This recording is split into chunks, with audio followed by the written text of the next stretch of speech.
fucking route. You say you can't remember what to care about. Round and round, round and round, round you go. You think you made a mistake, but honey, you don't know. And it lives, desperation's just a stone's throw. My ass just stupid fucking got stuck in the barrio. The harder I fought, those feelings grew. I only had to hurt you prove my head was true. Force my fist in you.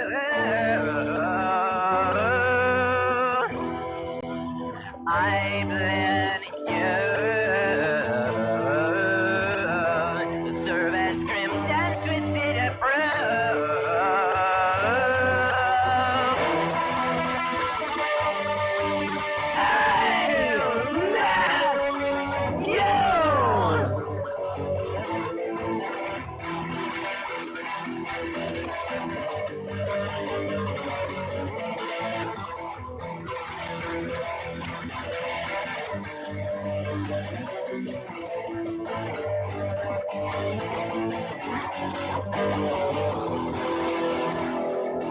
one way down, there ain't no way home. Hell, your beats just sound good, you're a tombstone. Human condition, my ass, this here's a fucking route. You say you can't remember what to care about. Round and round, round and round, round you go. If you could only escape from their undertow, you thought that you could keep warm in the shadows. Yes, you dumb shit, you can't quit, now you're a dead hoe.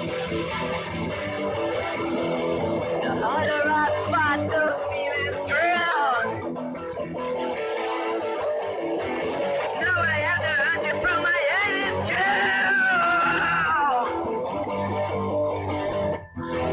Was my fist in you. I bled you. Serve as scrimmed and twisted and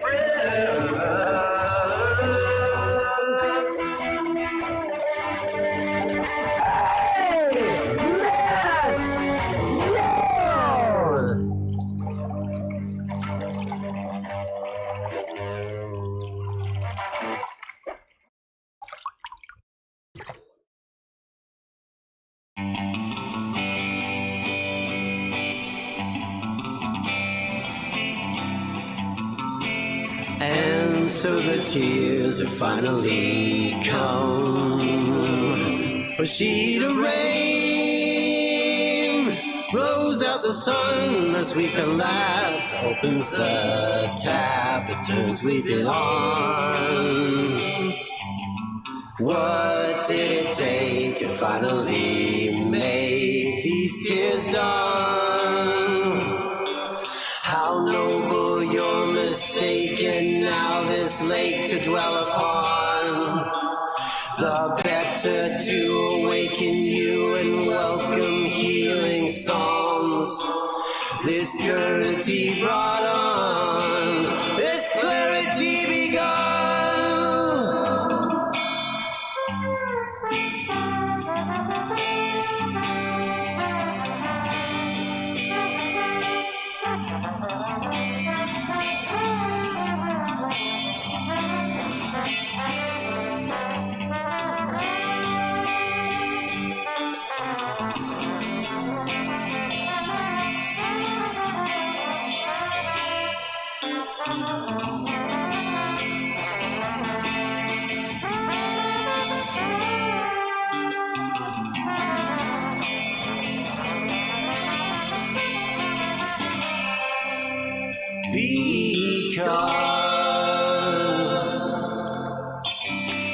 In truth, my loved one, small leap, and you won. What's lost is gone, lucky son. So the tears finally come, and so the tears finally come. God bless these tears.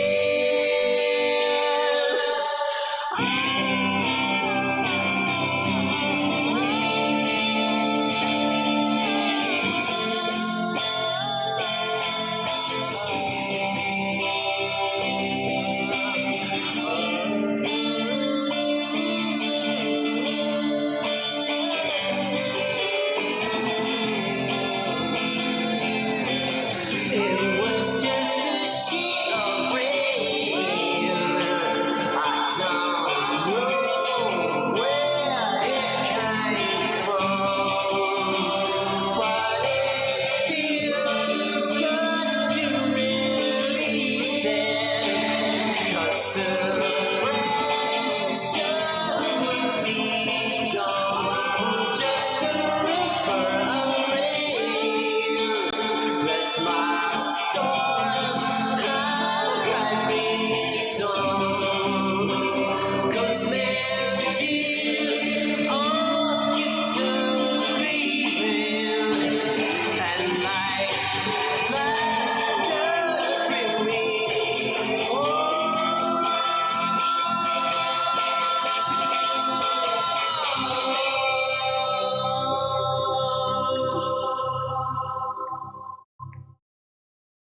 guys from the trees, and there's guys from the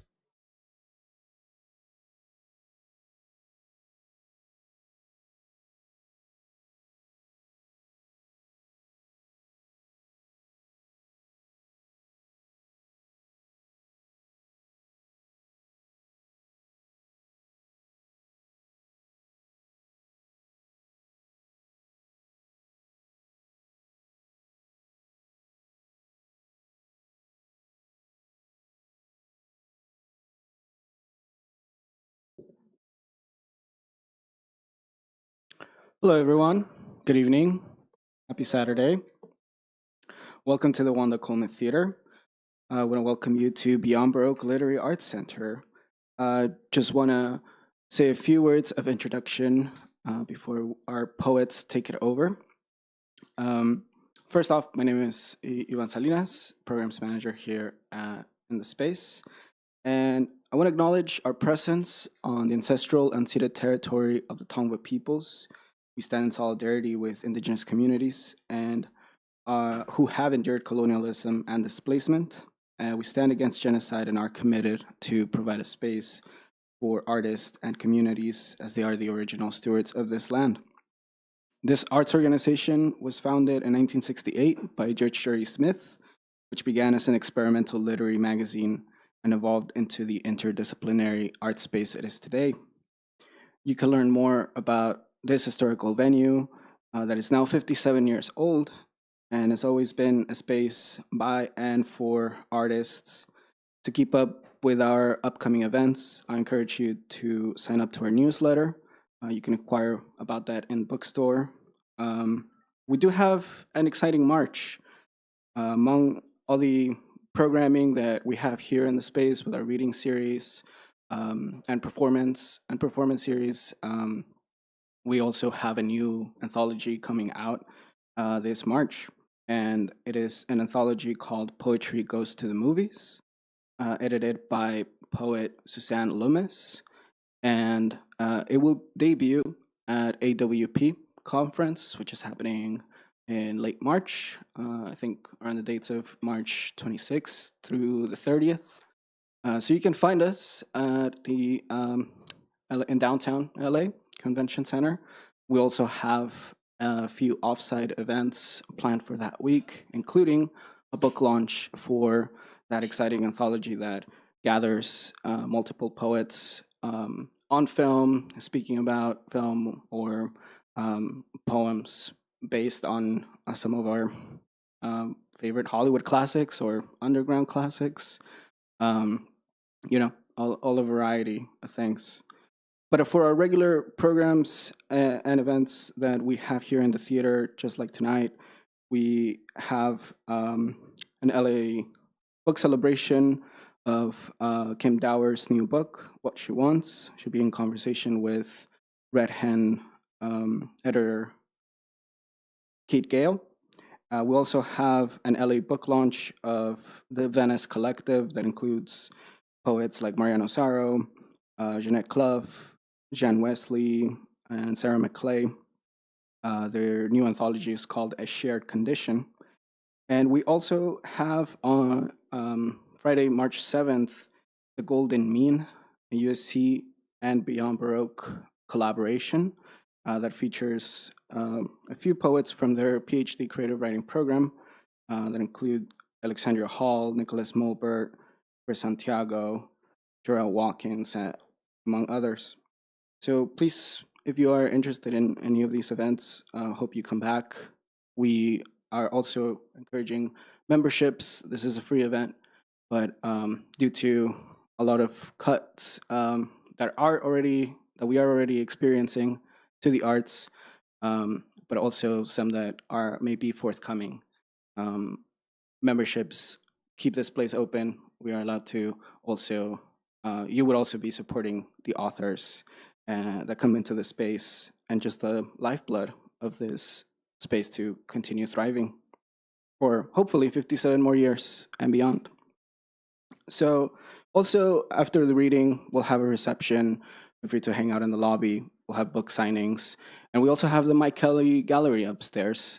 Right now we have the show by Ansel Crute. And it is a long title, but it's 26 words and 26 images arranged alphabetically. So yeah, check it all out. Just last, a couple things. We continue hosting our free Monday night and Wednesday night workshops, focusing on developing participants' fiction and poetry writing. So if you're interested in joining, feel free to talk to me afterwards on how you can sign up. Those meetings are weekly and they happen on Zoom Monday nights, Wednesday nights at 8 p.m. So yeah, after the reading, we'll have some book signings, and it's great to have Jerry and crew for this new beautiful book. So it's going to be an awesome show. And I'm going to turn it over to the star of the evening, celebrating Root Entropy, and its author, Jerry the Priest. Please give him a warm welcome.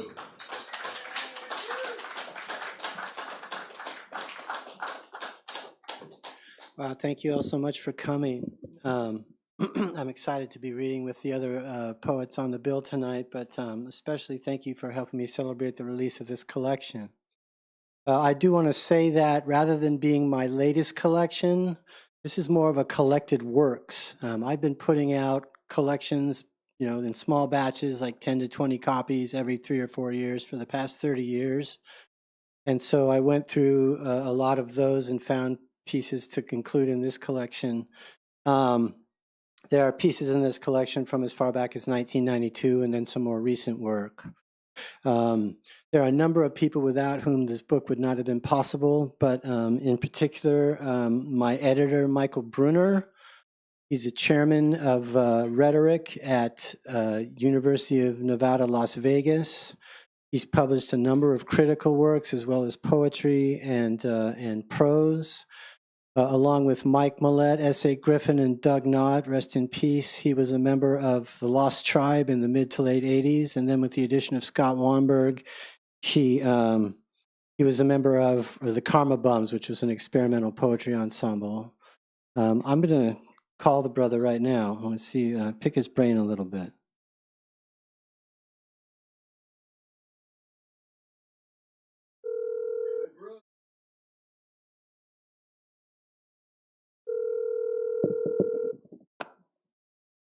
Hello, priest. Hello, Michael Brunner. Everybody say hello to Michael. Hi, Michael. Right on. Right on. So So it's good to hear your voice. Indeed, and yours as well. Now, I had a question. I was a little bit curious. You know, when we started this collaboration on the what eventually became the book, I must have sent you 120 or 130 pages, and we whittled that down to closer to a little less than 90. I was just curious if you could speak a teeny bit about the process, your what your criterion were for the ones that you kept or the ones that you rejected. Well, we didn't really reject any. It was more a matter of what the feel of the book was going to be. Because you go by the moniker of Jerry the Priest, I think that kind of what the key was the poems that I would say had what I might call a holy irreverence. It's difficult for acolytes to understand all things sacred, so we wanted to really push the readers in that direction. You are Jerry the Priest, right? So Yep. The idea was, and I think that's why I thought it was a fit poem for me to read about a goddess. Okay, so you have an example of the holy fool poetry, or as you're describing it? Yeah, I don't know if it's a holy fool, maybe, but if it's a holy fool, it's a wise fool, like a jester. Right. So, this particular poem, and I'm honored to read it, and I'm sure glad you've got people there to hear. Uh-oh. Maybe his battery died. My battery died. Well, I'm going to read the piece that he was going to read.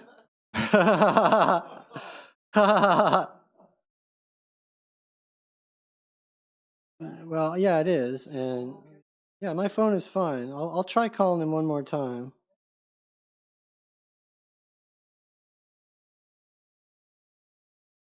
How hilarious is that?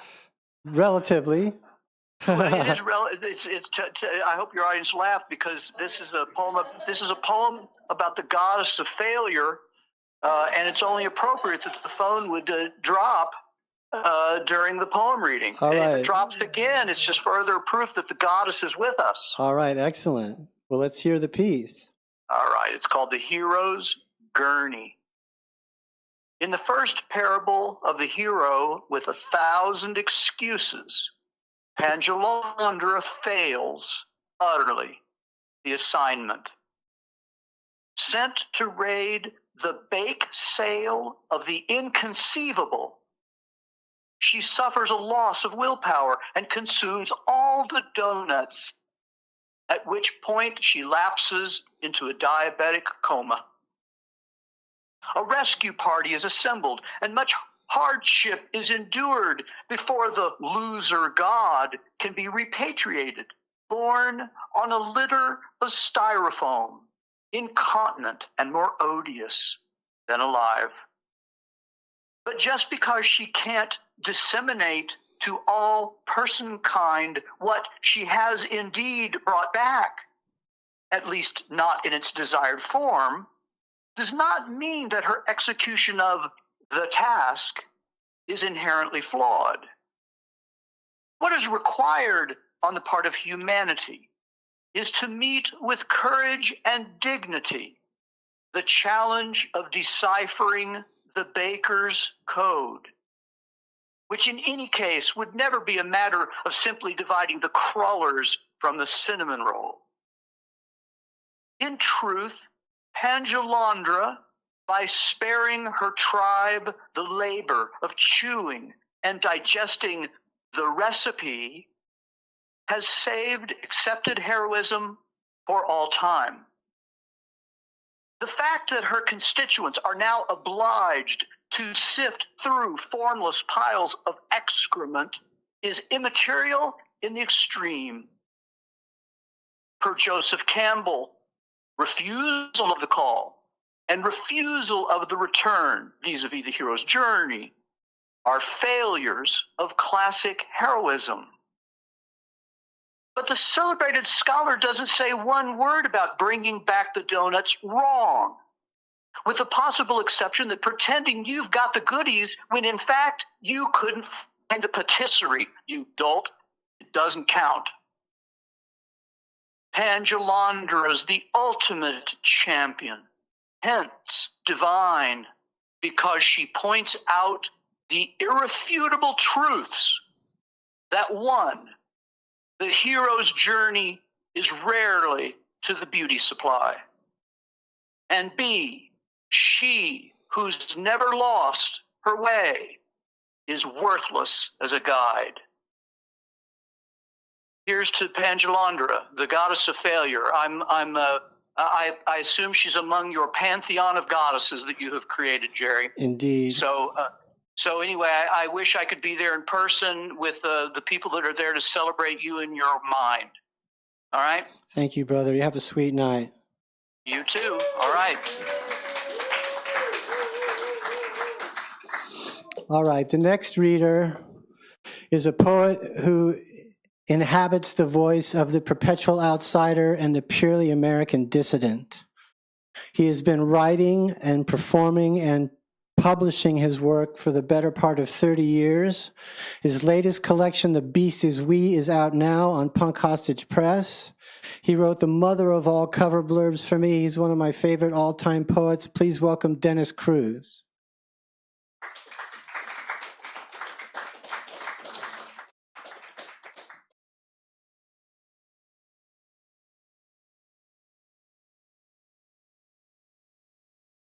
Jerry, thanks for inviting me into your congregation.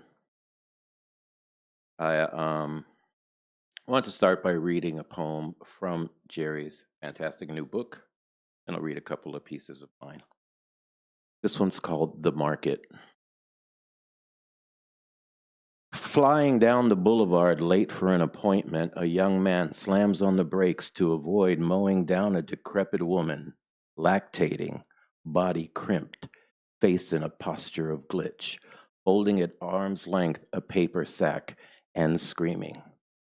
Suddenly aware that he's in a section of town with which he's unfamiliar, he enters a market to ask directions.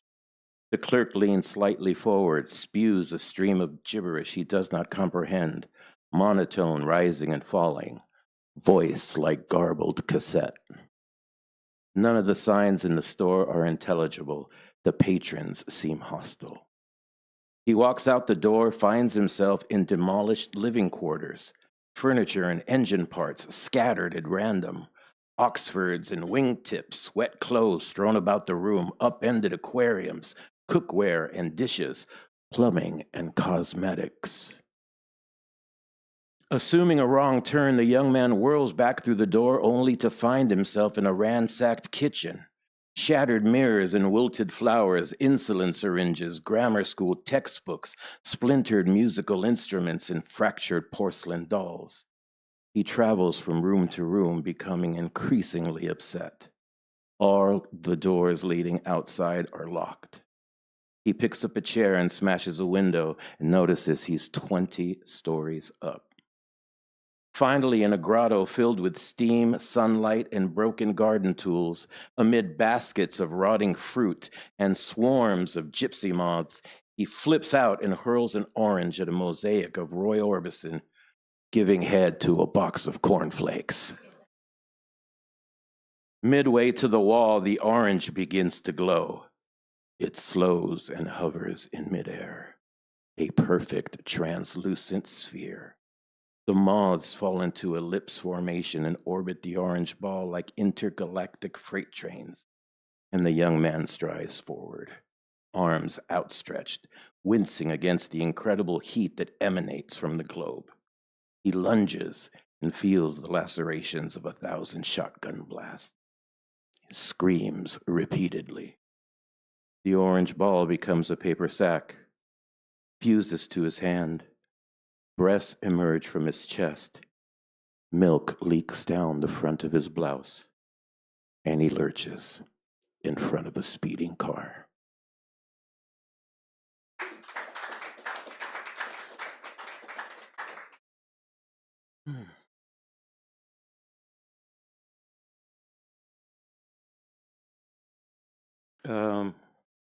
This one's from my book, Mothwing Tea, and it is called Medicine.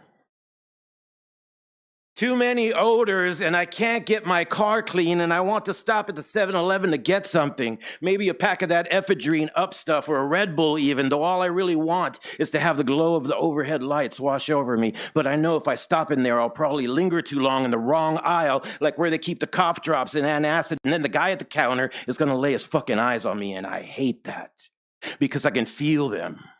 But just driving around isn't cutting it, and I don't want to start circling the park anymore because I know I'm too chicken shit to score anything anyway, but I really got the cravings real bad, and I can't hang in my own head for much longer, like the thinking is just piling up like really dirty laundry or the trash can spilling over onto the floor. I need medicine. I don't feel together. There's too many people out on the streets. I stay up late for the quiet, but it's not quiet, and I'm running out of choices. I knew tonight would end up like this. I knew as soon as I got up in the morning. Maybe I'll just hit 5th and Main and get some codeines or something. Maybe I can get some Valium, but the Valiums are getting hard to find. I know if I can just get past the night, I'll be okay the rest of the weekend. A few more hours, just a few more hours, and this fuck of a mindset can maybe find a place to rest, but there's no solutions. There's just action to pull attention away from my inactivity, and the odors seem to be ganging up on me, and I can't get the smell off, and the wind isn't helping, and I'm circling the park again, looking for a pair of eyes to shine out from behind the bushes, listening for the whistles or whispers, and now I've parked the car.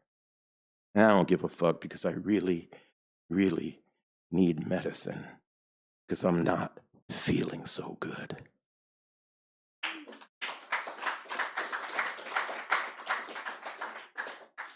This one's called Cinema Verite. We were going to the movies just as soon as he was done making her cry. She was 6, he was 11, I was about 7. He made her sit on the chair and told her to lift her arms up in front of her, and every time she lowered an arm, he hit her. He hit the arm that she just couldn't keep up anymore. He told her, "If you scream, I'll hit you harder." She cried, but she never made a sound. I was impressed she could cry without ever making a sound. I wanted to be like her. I wanted to cry without making a sound. But I wanted to be like my uncle, too. I wanted to hurt somebody, not little May, but somebody, someday. After a while, he got bored and we went to the movies. And on our way out, he told her, "If you tell anybody what happened, I'll kill you." I knew he wouldn't kill her, but I could tell she believed him. So impressed. I wanted to threaten somebody like that so they'd believe me. I wanted someone to take me that serious. We left her there, wiping her tears and snot on the sleeve of her shirt. It was really bright outside. I was in such a good mood. It was so good to have my uncle around to teach me how to be a man, because my dad, well, he just couldn't be bothered. He was too busy living his life with his own people.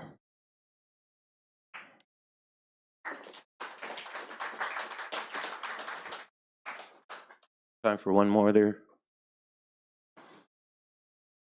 This last one's called Sorcery. From second book, The Beast is We. Sorcery. You want to see a trick? Of course I said yes. I was 8. Who doesn't want to see a trick when they're 8? He was 9 because he got held back, so of course I looked up to him, and he was taller than everyone else in my class.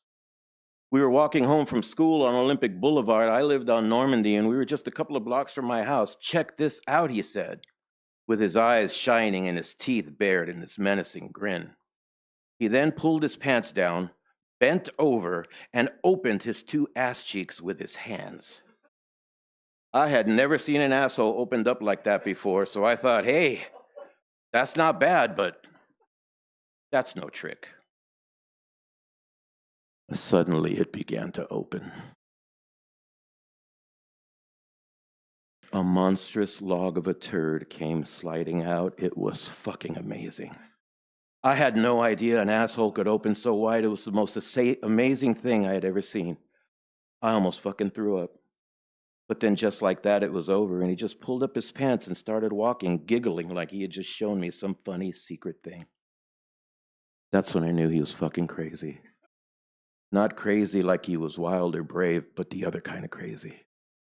The eating cockroaches while jacking off kind of crazy.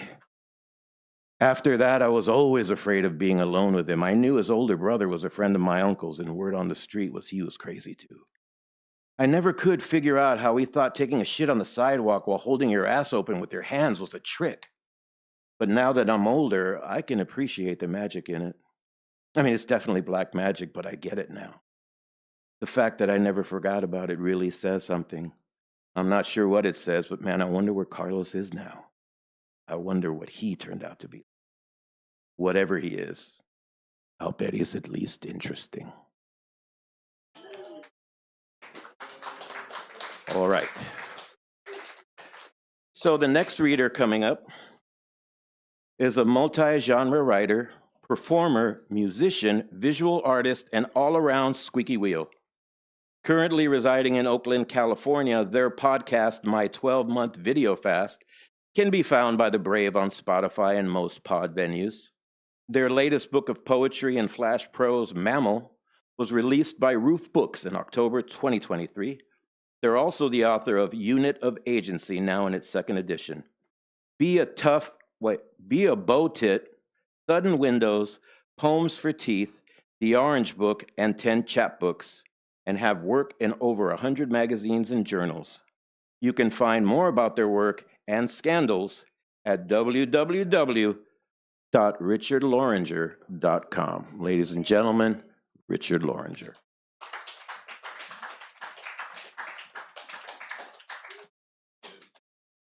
That was awesome and traumatizing somehow at the same time. Hey, hi. Oh, I forgot. You're not here. Got this. Hi. I had something to start with, and I've totally forgotten what it is because I'm blinded by love. I want to thank Jerry for asking me vehemently to attend today. Got me to drive down from Okie Land. And so let me start with a poem from this beautiful book by the priest, Brute Entropy. This poem is called Lift, and you may have to excuse my Spanish pronunciation. I don't know. At various periods in the City of Angels, aka El Pueblo de Nuestra Dama la Reina de Los Angeles, I've been known to run a modest retail concession. Under the moniker and brand of Lift, I've fabricated logo, letterhead, and signage. Ostensibly an emporium of pop and new age gifts, the loot in my store has been steeply marked down by virtue of its having been stolen during business hours from art museums, public libraries, and retail mega chains. It's probable that the personally transformative action of robbing boutiques is less admirable than other practices, but with nothing less than civilization at stake, I just gotta know, wouldn't you? I browse critical theory where criminality's passé and think, really? Well, that blows. I counter this trend by advancing an outlaw theory, whose premise is that, anyway, a thief is just a normal kid with abnormal perceptions of property. Besides, unchecked consumerism is responsible for far more degradation than any other plague in history. Soon, shopping will become so toxic that it will no longer be legal for anyone to own anything. Embrace it.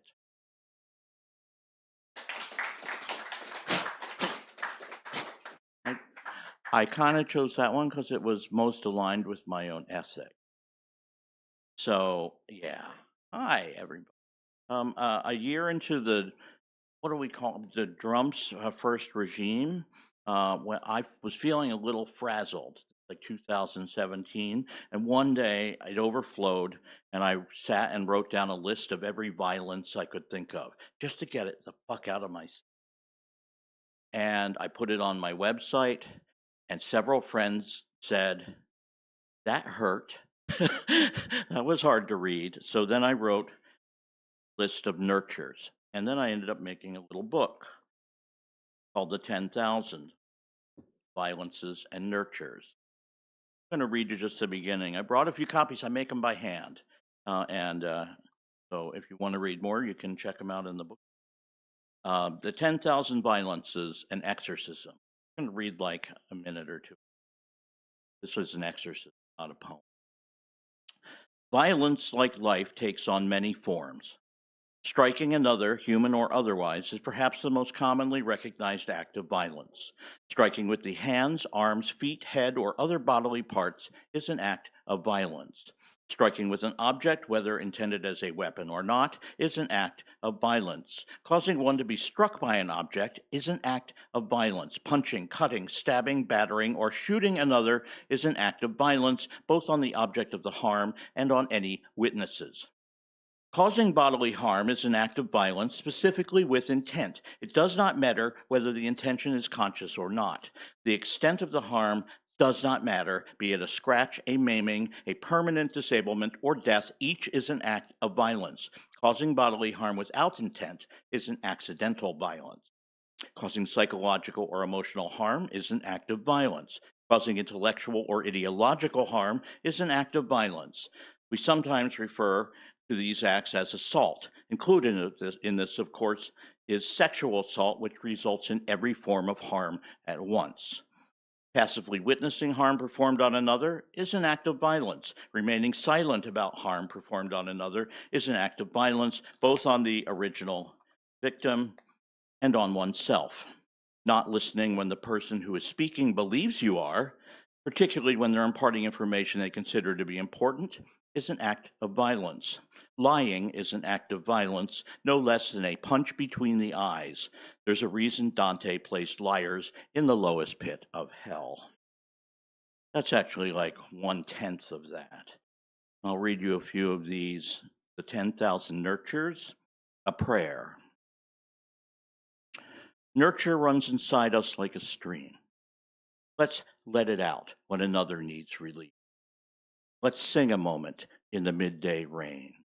Let's draw each other baths. Let's stand strong upon the earth. Let's stand strong with each other. Let's stand strong for each other. And let's dive to the aid of those who have been harmed.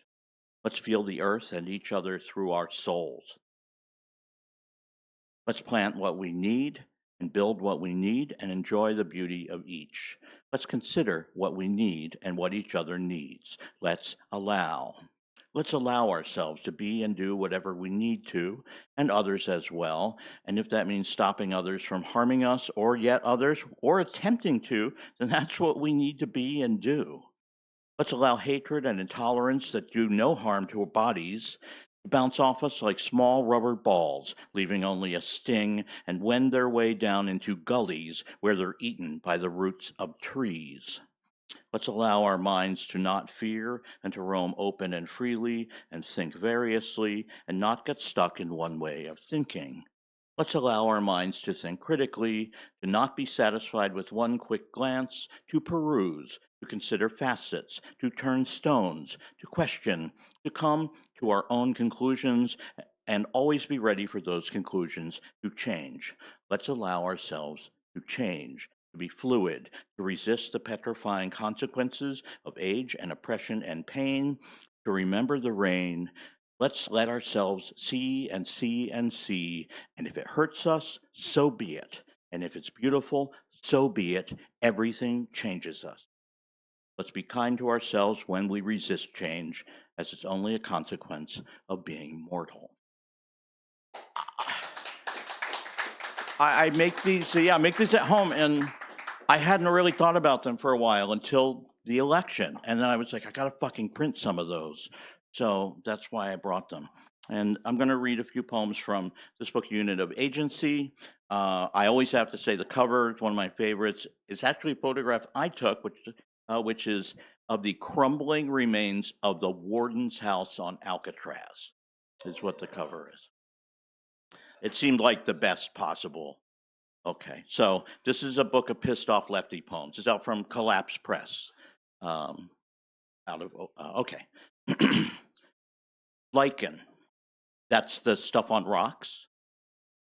If lichen were the last thing alive on Earth, as it likely will be. It would no longer be pretty. It would no longer be small. It would no longer be colorful. It would no longer be fascinating. It would be big king boss, and it would rule itself into a corner. It would be cannibal and freak, uncompromised opportunist and god. It would be father killer and mother seller. It would change the color of sky. It would crumble every rock to dust. And why not? Everyone gets their chance to destroy the world, and better yet, to be creative and amused by it. It's really quite easy. Watch this.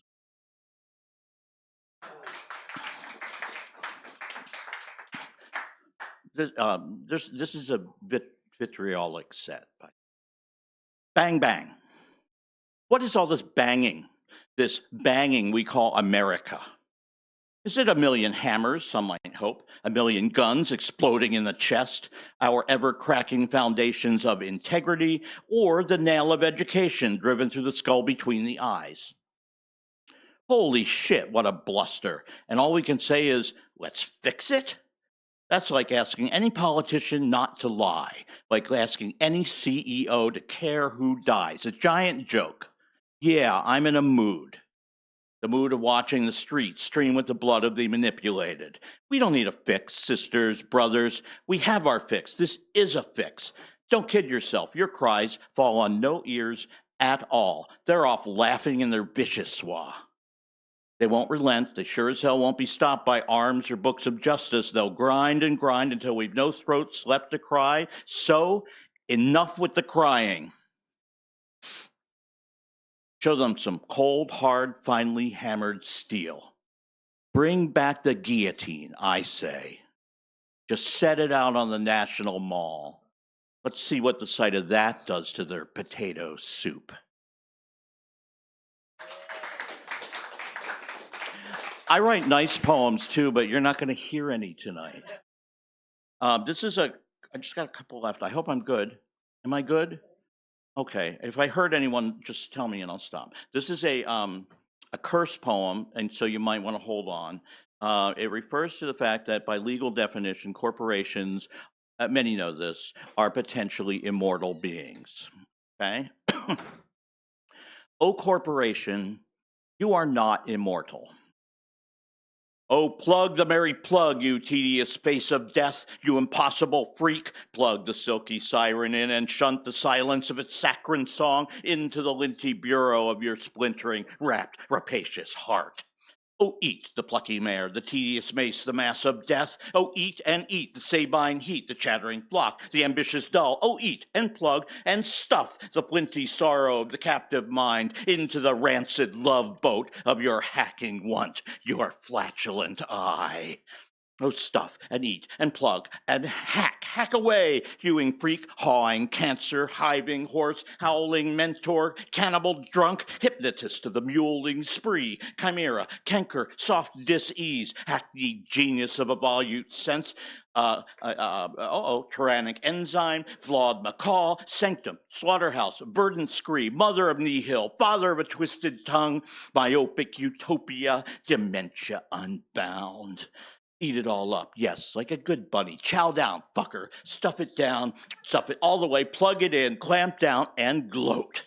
Chew your cheeks, pucker up, like a champing Jesus gloat. Har the hearty har, and plug all the stops, plug every pore. Leak not, O corporation, and bloat huge, bloat baleful, bloat bilious, and freeze, black heart, from the bunions up, freeze a roiling babble stew, freeze a sphincterous clench, freeze basaltic, freeze stench to dust, freeze breath, freeze nerves, freeze face, freeze in mid-gaw, freeze the minions of your tantric tongue to autonomic blades, freeze that tantalizing rictus of your cawing maw, and hack above all, hack blood to boil, joints to rust, hack egregious rhetoric to pandering excuse, hack the vital organs loose, hack vision to a dwindling speck, hack all your being to a desiccating sty, and die, and die. And die. I recently made a broadside of that, which actually is for Montanal Journal, if anybody knows, where it's printed on the face of David Koch. And I have some copies in a few different color schemes here. If anyone would like one, you can have one for free or a donation if you like. O Corporation, you are not immortal. Do I have time for two more, or should I do one? One more.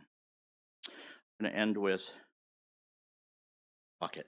I'm going to end with a more salve-like piece, which most people have heard many times. I like it. We have to become human if we want to be pumas. We have to become human if we want to be Schubert. We have to become human if we want to be truthful. We have to become human if we want a big choo-choo. We have to become human if we want to eat rhubarb. We have to become human if we want to ruminate. We have to become human if we want to hear roosters. We have to become human if we want a blue frou-frou. We have to become human if we want to speak Zulu. We have to become human if we want to wear bloomers. We have to become human if we want a pluperfect. We have to become human if we want to shooby-dooby-doo. We have to become human if we want to see Newton. We have to become human if we want to push broomsticks. We have to become human if we want to seek sutras. We have to become human if we want to meet Rumi. We have to become human if we want to free Mumia. We have to become human if we want to be truthful. We have to become human if we want to drink root beer. We have to become human if we don't want a boo-boo. We have to become human if we don't want in lieu of. We have to become human if we want a new room. Have to become human. Have to be. Thank you all.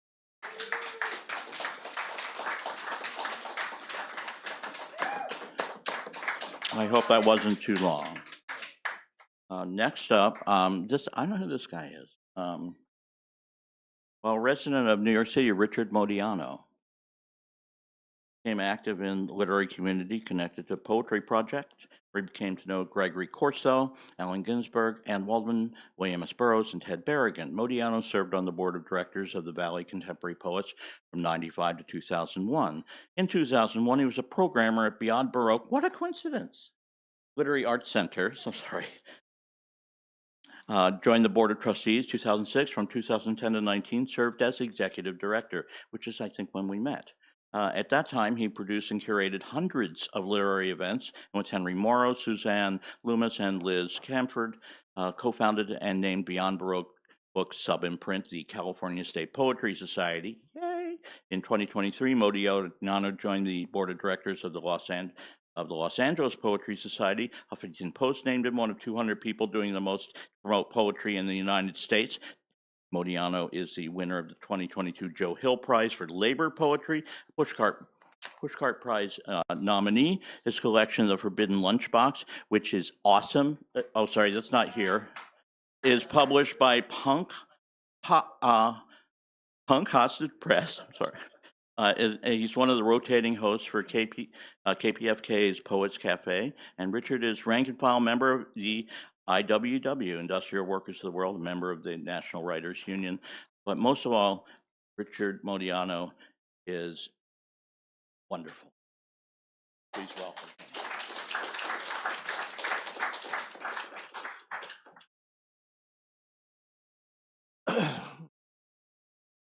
Thank you, Richard, and especially thank you, Jerry the Priest, for inviting me to be. Pre-Dawn March, Light Rain by Jerry the Priest. One by one, if by writ, mute but witty raconteur mules fumble into the space between fixed ideas. your daily possibilities infinite, pure, like sipping Versace malted to the strains of corncob piccolos with a gleam in our eyes that promises tomorrow. Hours later, there's plenty of room for speculation as to what may well not be possible, and plenty of fun to be had in the detailed imagining of candlelit wall sconces. Along with the bougainvilleaed stairways of the Medina, where my baby practices her ablutions when the muezzin cries from minaret steps in the pre-dawn March light rain, her father, the bread peddler, trundles his cart along the streets, lined with blue houses, sizzling with primitive electricity, and dripping with la histoire. And spice merchants, piling their powders and leaves amid carpet, copper, ceramic, and beetle shops, hum harmonious ghazals through combs they fashioned from indica zoos. A new day at hand, another adventure to be had. I descend to the docks and wait for you. That neither reality nor probability are at play in these lines is of no consequence. It may amuse you to remember that we've known such days as these. And, my dear friend, believe me, even as I tell you, you may do what you like with your sentiments. Gazelles roam my gardens, docile as kittens. Jerry the Priest.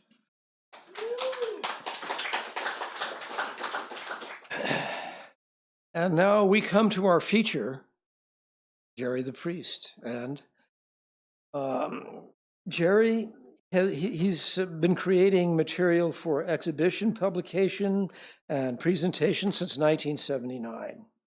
When he studied experimental music at the University of Redlands, a vocal performer since early childhood, his formal study of music began with his first trombone lesson in 1967. Essays, poems, and illustrations have appeared in Bent, Beat Not Beat, Coagula, Art General, La Quadra, The Nervous Breakdown, and many others. And in fact, the poem that I just read was in a zine that I published called Moon and Sun. And his lyrics are featured on Cheap Disaster, Stark Aloe Vera, Lovely Children, Never a Dull Blunder, and Sharp Tooth Sissy. He's lived and taught in Kathmandu, Nepal, Istanbul, Turkey, Boston, Massachusetts, Boulder, Colorado, Portland, Oregon, San Francisco, San Leandro, Los Angeles, California, and written in Benares, Bodh Gaya, Damascus, Petra, Jerusalem, Mexico City, San Cristobal de los Casas, Antigua, Buenos Aires, Seattle, New Orleans, Denver, Santa Fe, Bar Harbor, Vancouver, Halifax, Atlanta, Asheville, and Manhattan, among many other locales. Brute Entropy is around his 9th collection of poetry, but the first to be officially published. And as Jerry said at the beginning, it is sort of a collective work. And by the way, please, if you don't already have a copy, don't leave here tonight without buying one. So please welcome Jerry the Priest.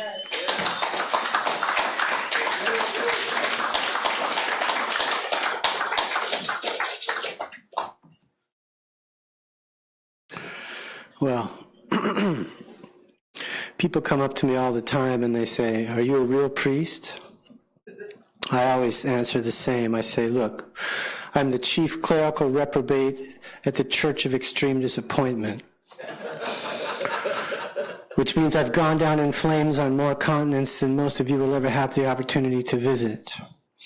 So you can believe me when I tell you that I saw it happen once, that a fan fell, spinning. The heads it hit got cropped, the blade just a hair sharp for a buzz cut. Blood flew, cops showed up. I'm sorry, Dad and Mom, that has come to this. I sold the pooch, I screwed the pond, let nature put me in a darker grudge, weighing tons to the rhythm of ocean waves, those Chiste bird call serenades. Bowman, 84 years old, face down on the sidewalk in Antigua, Guatemala, blind drunk, flat out of seething air, so hoping to go down brawling, having fought his way under the lock. The naked glee as we stood him up, and he sighs, oh, how I'd love to go right now. Take all the bastards with me straight to hell. And Pulke took after that cat like a shot. Wait, what was up? The way we met when I maybe made out with you all hot? When you made your selection and slowed down for me to follow? Now blink your eyes and I'm 1,000 miles gone, homeless, friendless, and pointless as shit. Is it really only 10 days since you pulled me out of the bar, Ava? So hiding sentiment. Yeah, write me, she says, as if I ain't been these past days, bent high on words whispered lightly, slights that slyly left me reasons to stay no matter the searing embers. Just a new best friend with no time to waste in her rude-ass bed. Keeping track of the members. Now that's focus, honey. Viewed from the web of space, you by nature banged up against the coattails of grace even as others rose to make their point with you. And what better friend than me to mark that place we fled to where you were so uncommonly heard? And baby, what lingering gorgeous chat, even if, well, maybe you weren't pretty as all that, Evangeline. Just the prettiest thing I remember. And didn't I see you, child daughter of tyranny, caught with your pants down in the streets of abandoned luck tonight? And didn't I see you in the garden of heaven where the preachers warble as if impaled by their very belief? And was that not you on the promenade, guitar case open and empty of coins, wailing the wind cries mercy into the market stalls? Was that you I saw? Or just my own horrid feedback in the structureless wasteland of too far from God? Once you find your own way, you can really leave home. Was I deluded to have believed that? In this of all impossibly foreign cities, I think of you often and feel your questioning, your frustration. I am moved by the genius of your simplicity, just as you were wrapped to me like a favorite and flattering gown. Can you touch me one more time? Will we ever kiss like old burglars, the shackles of our own freedom? Will we, will I, will you accept the accepted conditions of life? Do you think anything besides the gaps in your own attention span can deliver you? Where were you the first time you heard this song? Losing your virginity in the upper berth of a sleeper traversing Poland? Had you known your flashpoint, would you still have thrown yourself headlong into that frying pan? Regardless, do you feel like I'm wasting your time yet? Waiting for sunset in some sleepy little dive on the shores of antiquity, refusing the comfort of family and friends in favor of naked revelations as to the depths of your own self-loathing? Well, there's a wind, there's a friction in the garden of heaven where I'm hunched in my familiar posture. Were it not for my beloved afflictions, I would seriously hitch a yacht and blow this graveyard. A street peddler trundles his cart through the flower beds, the excited cries of shine boys obsessed with curbside one-upmanship, a wind, a light rain in this downtown-like miniature golf park. I wish it could have been more. A soccer ball winged within inches of this woman's veil, the loveless cackles of the homeless warping into bronchitis, children wrestling in the fresh green grass of their golden years is all I have to give you. It's all I have. Thank you.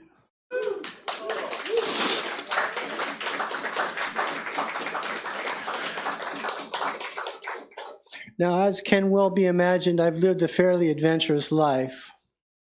I would say one of the wildest, if not the wildest stunts I ever pulled was dropping into Istanbul, Turkey with a three-piece suit, a briefcase, and a forged resume. I had like $12 in my pocket. I had no plan B whatsoever. The theory was that, this was 1993, the theory was that the Turkish people wanted to join the EU at that time and that there would be plenty of people interested in taking English lessons, and it worked like a charm. I had a job inside 4 days. I had an apartment in Teşvikiye, which is a middle-class neighborhood north of the Golden Horn. I had a Turkish girlfriend. It was all going brilliantly, right up until the moment that I had the dubiously brilliant idea to moon my class. In retrospect, I'm lucky that all they did was chase me out of the building. Now, fast forward 10 years, and I'm living in South Mexico. This was during the second George Bush administration. I was just completely disgusted with the reaction to the 9/11 tragedy. We had already invaded Iraq. We had yet to invade Afghanistan, and I wanted nothing to do with this country. I got out and went down to Mexico. The theory there was that I could hobnob with the international expatriate community and feel a little bit more connected to the world community. And this worked out fairly well up to a point, a very specific point. I got along quite well with the Italians, the Greeks, and the Israelis, the Mexicans, but I had not reckoned on the French. As far as the French were concerned, I was personally responsible for George W. Bush. Their entire attitude, and I quote, was, "You stupid fucking bitches with your stupid imperialist agendas, your stupid elitist yacht club schmoozing fucking puh, I spit on your cornflakes, puh, puh." I could only take so much of this. So I rented a cabin on the side of a cliff, and it just so happens that a friend of mine had lent me a vintage portable typewriter. That friend is in the audience tonight. Ed, could you come down here for a second? I want to introduce you to Ed Pollard. He's a really quite outstanding and unusual individual. He has a massive collection of vintage typewriters, and if everybody or anyone is interested in acquiring one, he can hook you up big time. And if it wasn't for Ed Pollard, I wouldn't have typed this manuscript, which is called For Amber Waves of Pain. Thank you, Ed. Hit up Ed at the end. I never would have, a significant amount of the material in Brute Entropy comes out of For Amber Waves of Pain, so it's entirely true that without Ed Pollard, this book would never have been able to come to pass. The piece I'm going to read now, which comes out of For Amber Waves of Pain, is called A Pinch of Ashes. It's also published in this anthology called Other Side of August, which came out in December. If you don't feel like you maybe want to handle an entire book of my work, go online and find Other Side of August. It's an amazing anthology with about 14 poets, 2 or 3 poems apiece, and this is called A Pinch of Ashes. Roaming alleys and stepped streets past the labyrinthine paseos that spell home for now. I'm bloated with futility and pregnant with despair. It's just too gorgeous. I'm pleased that every step I take is a burden because, you see, I borrowed these feet. And if I'm breathing more heavily than normal, it's because at this hour the air is thick with dreams. Dreams of bureaucrats, soldiers and lovers. Dreams of teachers and guerrillas. Dreams of craftsmen, dreams of thieves, the sumptuous dreams of the poor. Silently, they filter through windows and vents, up chimneys and over walls. They freeze to hillsides, lampposts, and stairways until even the sidewalks are erased. It is not for me to recount their secrets, encoded and obscure. It is enough to keep from stepping in indiscretions. Cloaked in these tangled prophecies, my mind wanders among them until, without quite knowing how, I'm back at your window. I might come up, but it can wait. You need to rest. I need to ache. A ripple, a murmur, a shiver, a whisper. I'm swept into half memories, gazing at windows. Boulder, Valencia, Montreal, Izmir, Emily, May, Valeria, Corey, Jenny, Zarina, Yasmin, Felice. Alone with dreams beneath your window, I miss them all. Their viewpoints and the colors of their eyes, their wine-soaked voices, morning dishevelments, cigarette brands, the way their laughter folded into sighs, their lies, their patience, their demands, but mostly I miss the drape of their tits, the reek of their hair, and their short, sharp, tender cries as we race toward the gallows. In the kind of euphoria that's kind of pregnant with despair, I turn from every window, everywhere, wishing all of them well in the dreams they left me to find, the ache they left me to fill. Thank you.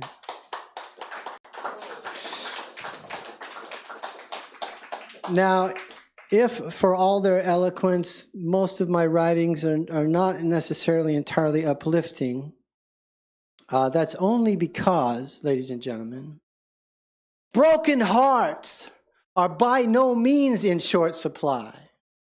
Sometimes one has to found a nonprofit just to get past it. Sometimes one must ride wild horses in foreign lands, and sometimes she must open further and faster than she ever knew she could, precisely when, but not before, her laughter dictates she's meant to. And ow! Oh, ow. Really? No, let me tell you. I got a loose truth. Did you know that Perseus, rather than slay Medusa, met her gaze and fell stone in love? Because that's what really happened. So you see, even myths lie, and even broken hearts ain't so, and that's why you're the only heroine, classic and legendary, that you ever need to know. Darkness isn't of you, doesn't love you, and cannot be placed above you. Nothing happens. Life is in the present text. Hearts are always whole. The whole is in the self, but not the soul. Thank you. Just two more, and thank you for your patience. This one was written in Creole, Mexico, on the north rim of the Copper Canyon in the late summer of 2005. It's called Carried, and this has actually never been published. The way you pulled me into you, long before the dark of the library and the books we stole. Long before it was perfectly hot, too easy to breathe, and you maybe needed me to go. Before I fell back too soon, too drunk with you, heard you map out escape routes via narratives exquisitely precise and kisses less sure. Before I was on cue, almost perhaps endearingly sickened, obviously now just Thursday's fool. Escorting me home but not calling my name, withholding some of you because we'd not discovered what we were meant to. Before any of that, you stopped reading to listen. You craned your neck to see. You changed direction and placed, sultry and hopeful, your pages before me. But didn't we know we were fooling? Both incompletely wise, both believing that paradise is just an imperfect bliss that's nice to be stuck in but easy to constrict. Retasting chapters you forgot, you stumble in, eyes shut, feeling along the margins. The way I found you in the dark by your bold raised letters, saying, pick me up, carry me through this perfect bound night. Thank you. One of my greatest literary heroes is Kathy Acker.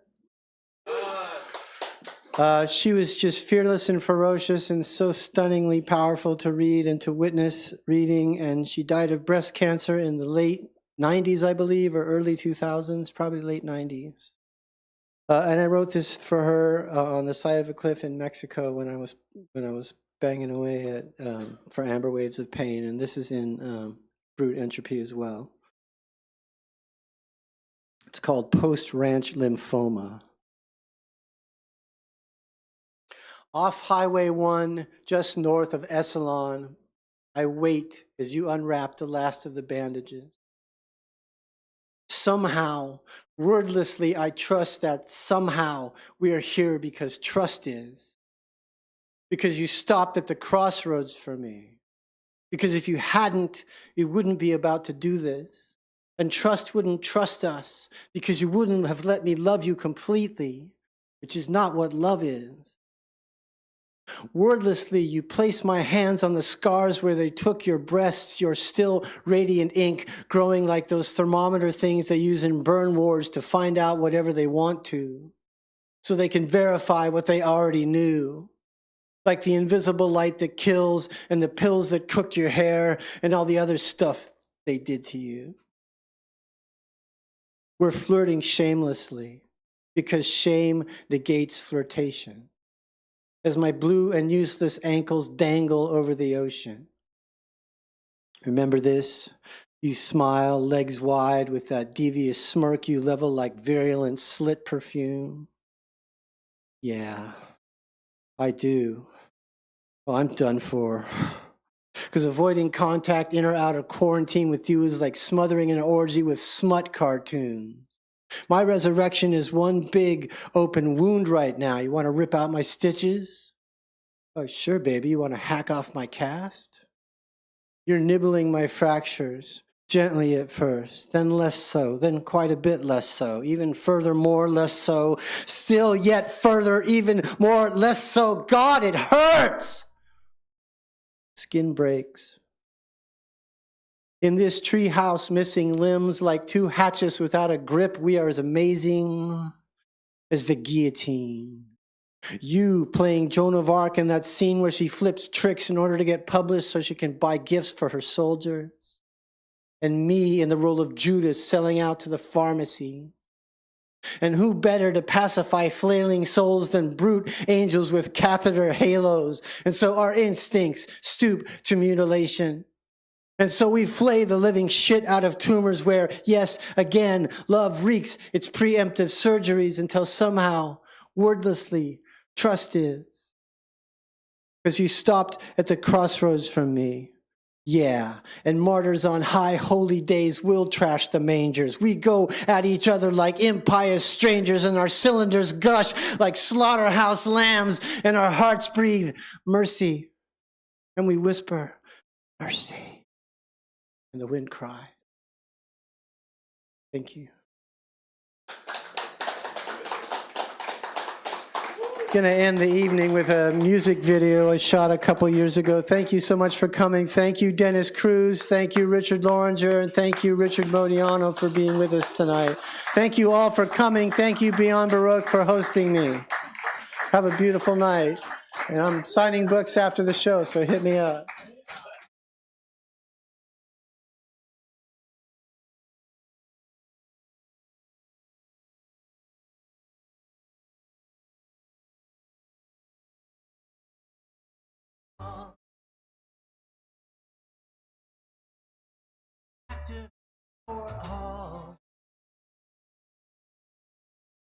Won't answer your phone call. Barely ain't alive. Can see him on movie screen and in spiritual magazine, painted in mezzanine. Barely an angel alive. I've heard of a place that's fair. Easy street with angel hair. But my prayers could never take me there. There's barely an angel alive. I could never find my way there. And if I did, I didn't stay there. No angels with me to lay there. There's barely an angel alive. There's barely an angel alive. There's barely an angel alive. There's barely an angel alive. There's barely an angel alive. And I never met an angel who said beauty wasn't painful, who said pity wasn't shameful. There's barely an angel alive. And when you come home from a long night, no angels dancing in the porch light.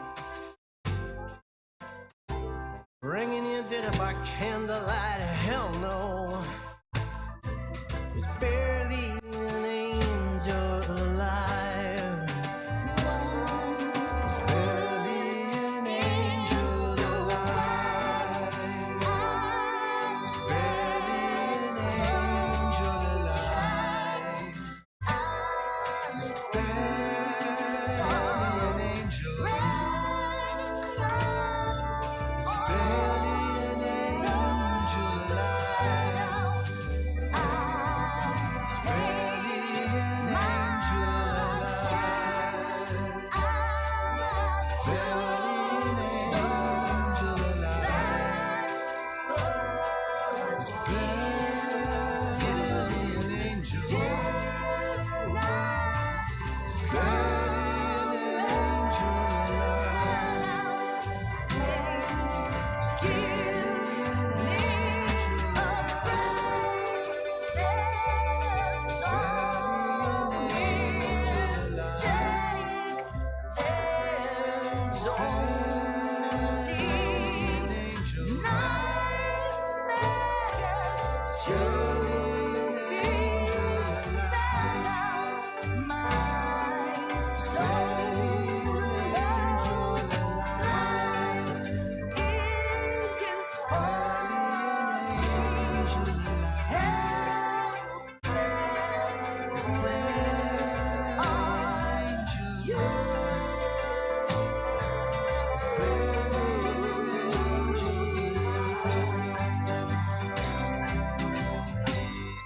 And the last time I saw it,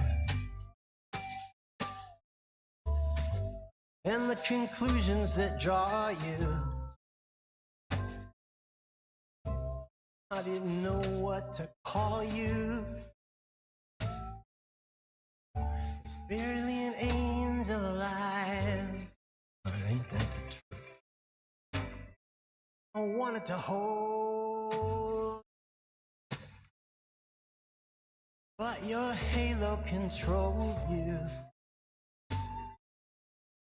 I should never have told you. Barely an angel alive. Heaven never conceived you. Heaven never believed you. Heaven deceived you. Heaven deceived you. Heaven deceived